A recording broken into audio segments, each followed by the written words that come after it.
It's 10:35. Guys, we're at the end of this week. We've officially started the testing week. I think I'm going to put out a poll, maybe like, maybe I'll do it I'll throw it onto Canvas.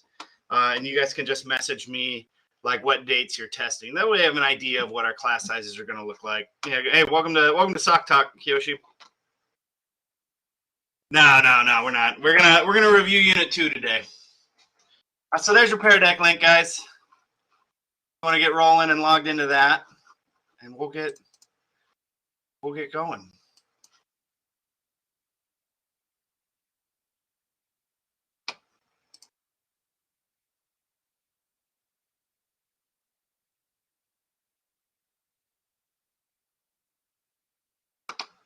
All right.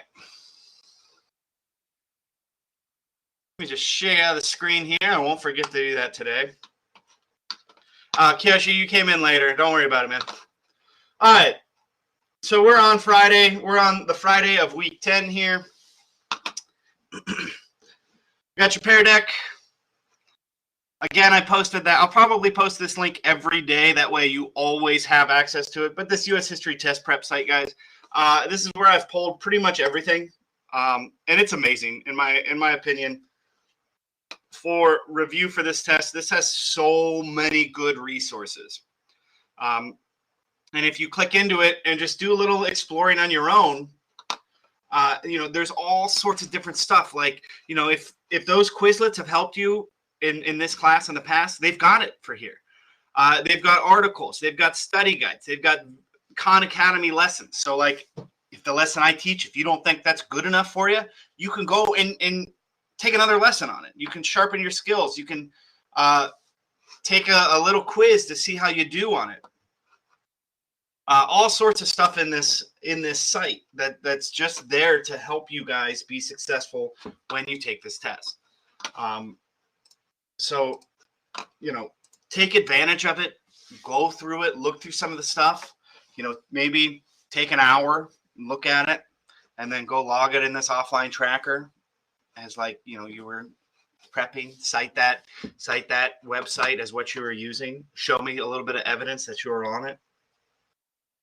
I'm also giving you guys the Unit 2 review sheet. I do apologize for the one yesterday. I know it was super long. That's why I gave you guys like a month to do it, and it's a completion grade.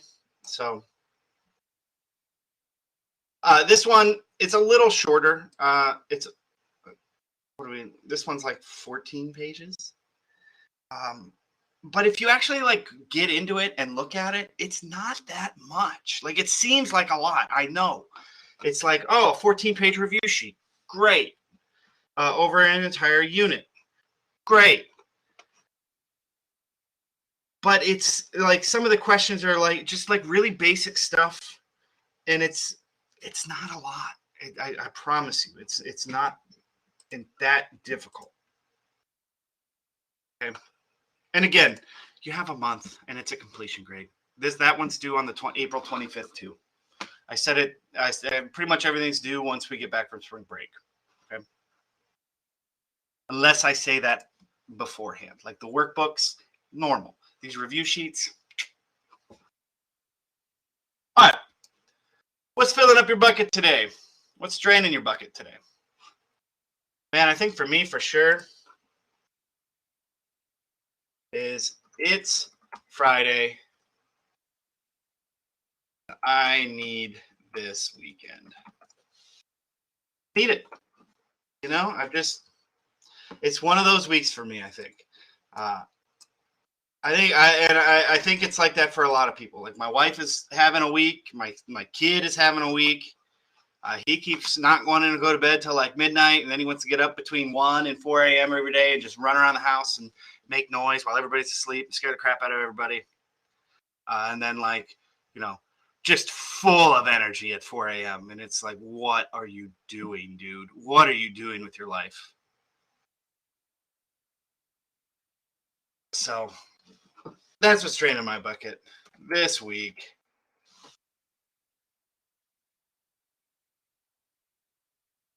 Food's filling us. It's raining your way. Might get to see your friend. Weather, migrate. Is it? It might be the weather. It might be the weather.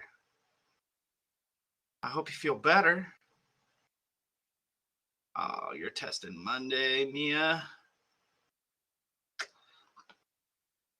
Is it gloomy? Hold on. Yes, it is kind of gloomy today.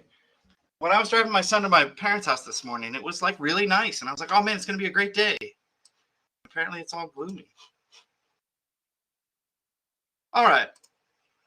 Here's our learning targets, guys. And this is not like, oh, I can do this by the end of the day by doing this. This is what we're covering, okay? We're going to be looking at a number of different things, and I've got it all into simple bullet-pointed things that I took straight from that one-page review guide that I gave you guys yesterday.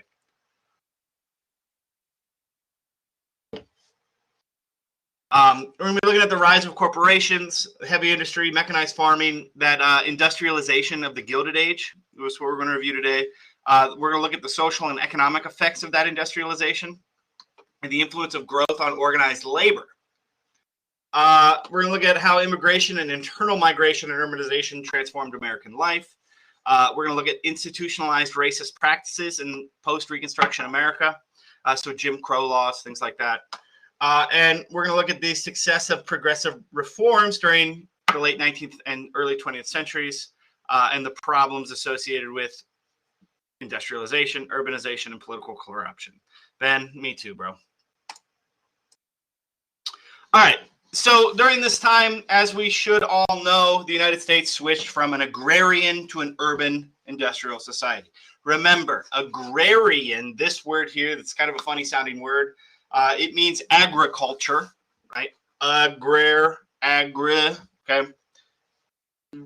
Agriculture. And agriculture means farming. Just drill that into your brain, okay? I don't know if you have to just repeat it 100 times, if you need to write it down. I'm going to caps lock it. Agriculture equals farming. Okay? Agriculture means farming. And agriculture is growing vegetables. It's raising livestock. It's dairy. You know, if you own a dairy farm, that's agriculture. Any kind of farming is agriculture. And prior to this industrialization, everybody farmed. We did what was called subsistence farming, right? Everybody had a bunch of land, and because there wasn't a lot of people around, and everybody was growing food enough basically for their family to live on, and they'd sell what was the excess, right? But during this time, we're going to shift because of a rise of corporations. We're going to see a rise in heavy industry, and we're going to see a shift from mostly agricultural work to factory work. Right? Farms are going to get bigger, and we're going to see mechanized farm equipment come into existence. So you're not going to need as many people to do the same amount, if not more work. But we are going to need people to work in the factories, building and manufacturing these new mechanized machines. We're going to see more people move from rural areas to urban areas, which is going to cause overcrowding. It's going to cause unsanitary conditions. We're going to see sicknesses like cholera. Starts with a D, and it just left my dysentery, things like that, polio, tuberculosis. We're going to see a lot of these diseases become very prominent, smallpox, and spread. We mentioned the mechanized farming, reduced labor needs. Mechanized assembly lines made manufacturing more efficient. And higher production led to higher factories. Larger factories led to larger profit. Larger profit led to robber barons, which would, exploit the working class, pay them low wages, offer them no benefits, no time off, no sick days, and if you got hurt, that was your problem. Some important innovations during this time: the telephone, the phonograph, so we could listen to records. Light bulbs, washing machines, the skyscrapers due to the manufacture of steel. Remember that Bessemer process, that cheap innovation, or that innovation to produce steel much cheaper. cars, airplanes. These are going to be the big, big, big innovations during this time. All right, so here, this is a released test question. Okay, so what you want to do is, read the question, and it says, you've been assigned to write a paper on the changes related to the increase in industrial production in the United States in the late 1800s. Click the 4 topics that would be appropriate to include in the paper. So you imagine, if you will, you are writing a paper about this era, this topic. Which 4 things should you include in this paper? So all you're going to do is just, select a color, get the little drawing tool, if you will. I'm going to go with red. Demand for cheap labor. Definitely, I think that's going to be in there.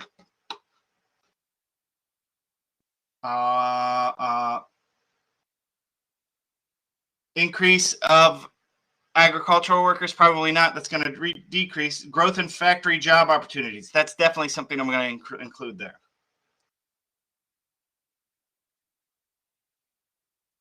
Increased labor unions, probably. And growth in immigration. So this is going to be the kind of question that you might see on this test. Okay, so it's going to give you like this scenario and make you think like, oh my God, they're going to make me write this essay. But really, you're just tell me what 4 topics fit with what we just talked about. Okay, so this is why I said yesterday, make sure you're reading these test questions incredibly carefully. Make sure you're reading through the entire test before you answer any of them, and mark the ones, mark them. I think you're taking it on a computer. You're not taking it like pen, pencil, and paper. But there should be a tool on the computer test where you can mark your questions, like you can flag them. And Michaela, absolutely. Thank you, Mac. Take your time on this thing. Read through it, right? You're going to be sitting there. You got to take it anyway. And most kids, they're just like, I get it. You don't want to sit there. You don't want to take the test. And in your head, the sooner you get done, the sooner you can get out of there and go home and play Fortnite or Call of Duty or Elden Ring or, go hang out with your friends or do whatever. Get it. Take your time. I mean, you can sit there for the whole time you get that whole time to take the test, right? You can sit there for the whole allotted time. You are able to use every second of the time you are allotted, Ben.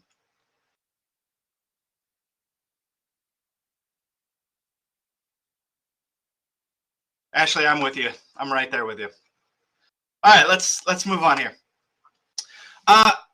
During this time period, we're going to see the influence of organized labor. We're going to see the rise of labor unions or labor organizations. We're going to see workers come together to form labor unions to address the dangerous working conditions in these factories. Remember, this is a time of mechanization. This is a time of automation, not just like being perfected, but being invented, right? So we're going to see lots of spinning, moving steel parts using things like steam and energy, and it's very dangerous. Wages are going to be low. There's not going to be anything like health benefits or sick days or paid vacation.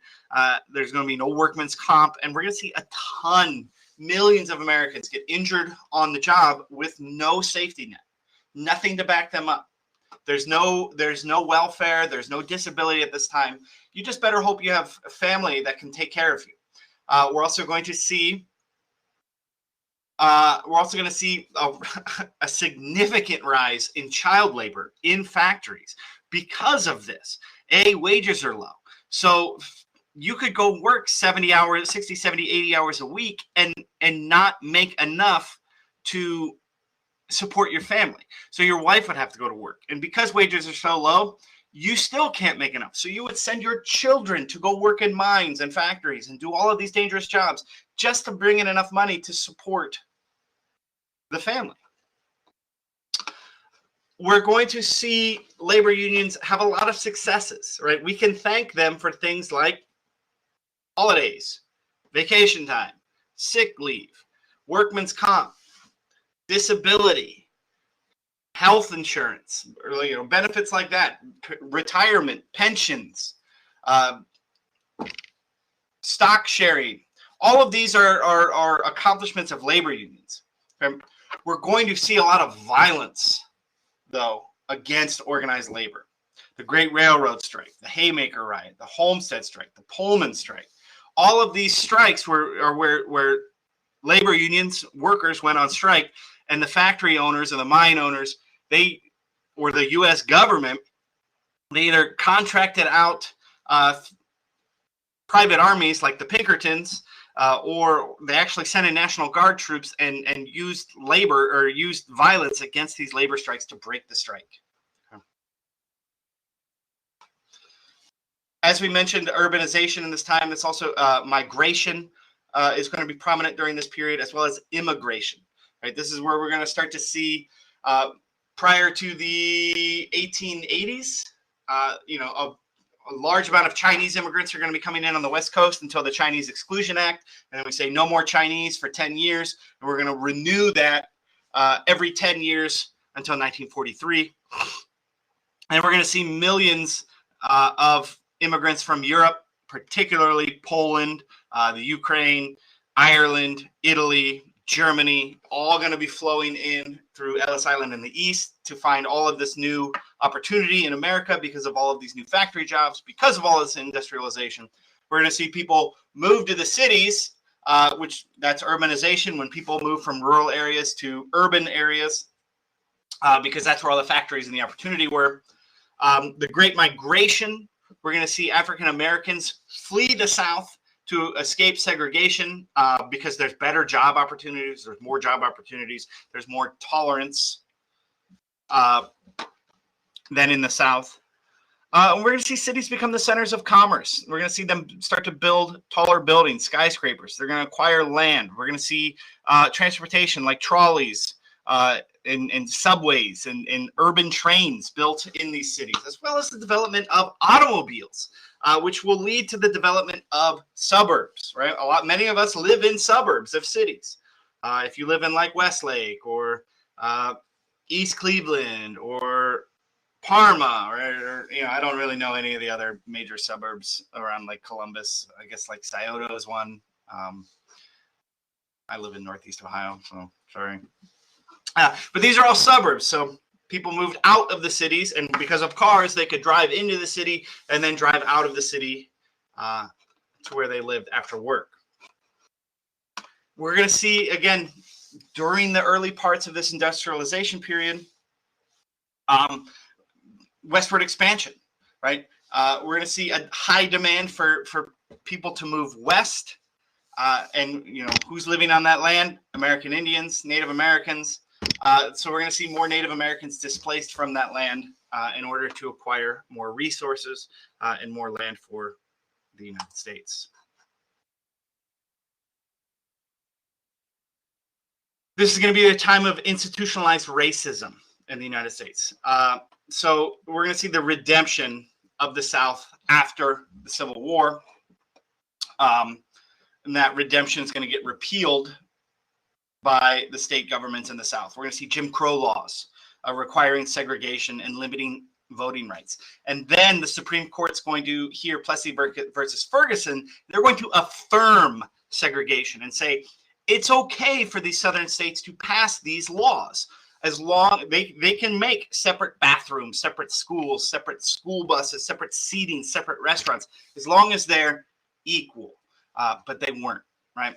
And during this time, we're also going to see the rise of the Ku Klux Klan. Again, it's going to happen after Reconstruction, and then in the 1920s, it's going to rise again, and we're going to see a lot of violence against African Americans, a lot of lynchings, cross burnings, a lot of really terrible stuff. It's going to happen during this time period. All right, do this one on your own. Hopefully you can read it. It's a little small. I apologize, guys. You got a man drinking out of colored water cooler in Oklahoma City, Oklahoma. What do both sources demonstrate?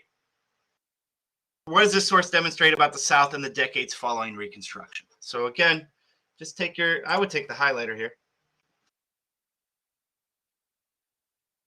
and highlight the answer. the impact of the Supreme Court's ruling in Brown versus Board of Education, the influence that suffragist organizations had Southern state legislators, the ability of state governments to pass laws limiting the civil rights of certain groups, or the effect on the continued presence of federal troops that had on people in southern states. Getting a few answers here. We're like it, and you should have found C, the ability of state rights, or the ability of state governments to pass laws limiting the civil rights of certain groups. And guys, these are old test questions, release test questions. So this, and guys, a lot of times, every couple of years, they just recycle these. So like, I don't know what test year this was on, but you might see this question, right? The people that make the test are not that smart. They're not that clever. They write like 2 or 3 questions on a subject, and then they just cycle them through every couple years. All right, that's going to lead to the progressive era, right? We're going to see people, politicians particularly in this progressive movement, step up to fix the problems from the Gilded Age and this age of industrialization, right? We're going to see those muckrakers, those yellow journalists expose social injustices and political corruption. They're going to address problems like industrial capitalism. They're going to pass antitrust laws, breaking up the monopolies, regulate the railroads, put out consumer protections, land conservation with the establishment of the national parks and the Department of the Interior. It says Chile labor laws, but it should say child labor laws. They're going to pass child labor laws. We're going to see city reforms, public utilities, public transit, public housing, and sanitation standards.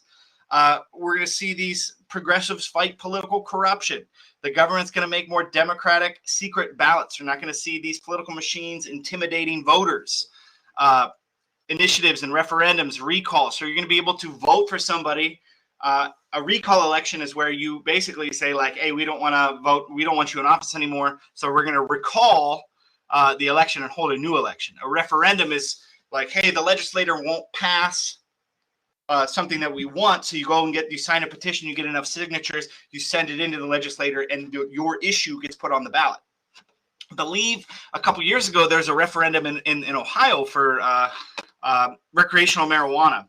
The state government didn't want to put it on the ballot.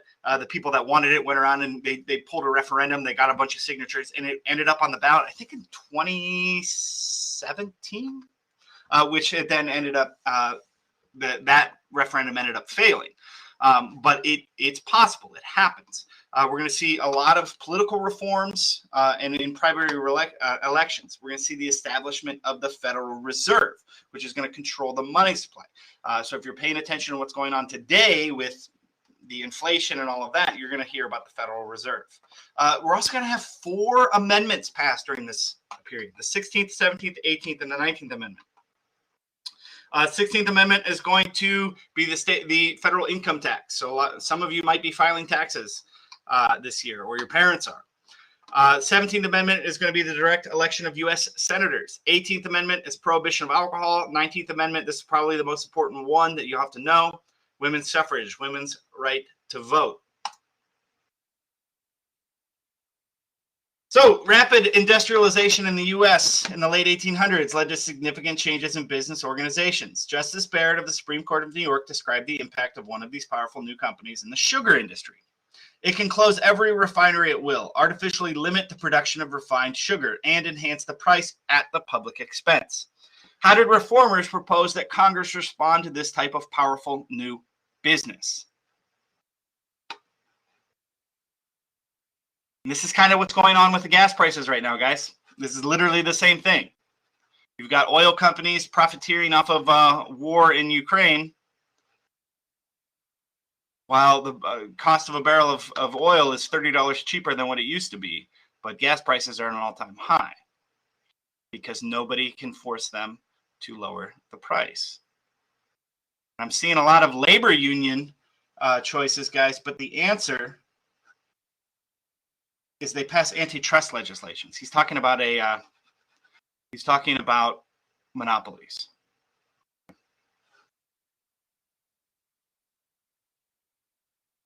All right.